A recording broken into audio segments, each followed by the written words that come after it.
Hey, what's going on, church family? It's Sean Shetler here, and I have a few things to share with you today. Just a couple of words that I wanted to share. Proverbs 13:22. A good man leaves an inheritance to his children's children, but the sinner's wealth is laid up for the righteous. The Sitzheim Leben, or setting in life, in this instance is the legal instructional settings that elders or parents pass down through wisdom. Line A of Proverbs 13:22 commends the righteous who think generationally. They're the ones thinking about sacrificial love, thinking about someone other than themselves.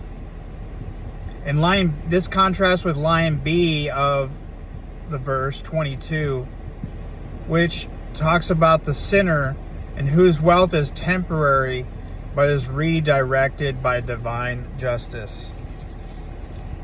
In literary criticism, we see how its poetic structure and contrast reinforce its theological claim. While the wicked may prosper temporarily, God ultimately ensures that the righteous will receive lasting provision and blessing even from the resources of the unjust and the wicked. A cowboy saying in reflection, "What you plant in the soil of your soul will bloom in the field of your future." Some verses, I'm not going to read them all, but to meditate on that I recommend you check out. 2 Corinthians chapter 6 verse 10 talks about having nothing but yet possessing everything. And John 15:13, which talks about there's no greater love than this, that a man laid down his life for his friends.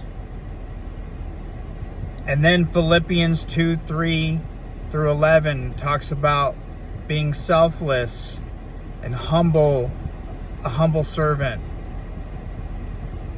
Galatians 6:7 talks about what a person sows, they will also reap. In Matthew 6:19 through 21, Jesus is talking about storing your treasures in heaven and not on this earth where things can rust and decay. And 1 Corinthians 6:19 through 20 talks about how Christ purchased us and bought us for a high price. And Matthew 13:45 through 46 talks about the parable of the pearl of great price.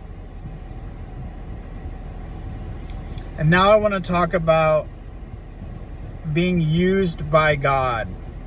Where is a scripture that talks about that?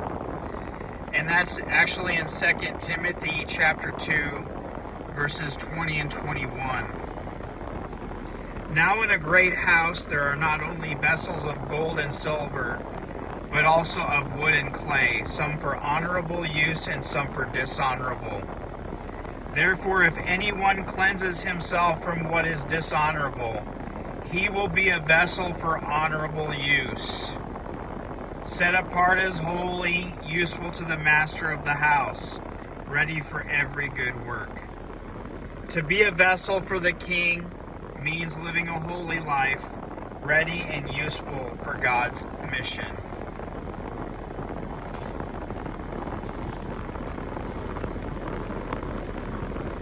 And this is something that I want to reference because it's also in 2 Timothy, but it talks about the last days, which I definitely feel like we're in. 2 Timothy 3:1 through 2. But understand this, that in the last days there will come times of difficulty. For people will be lovers of self, lovers of money, proud, arrogant, abusive, disobedient to their parents, ungrateful, and unholy. I hope you have a great week, and God bless.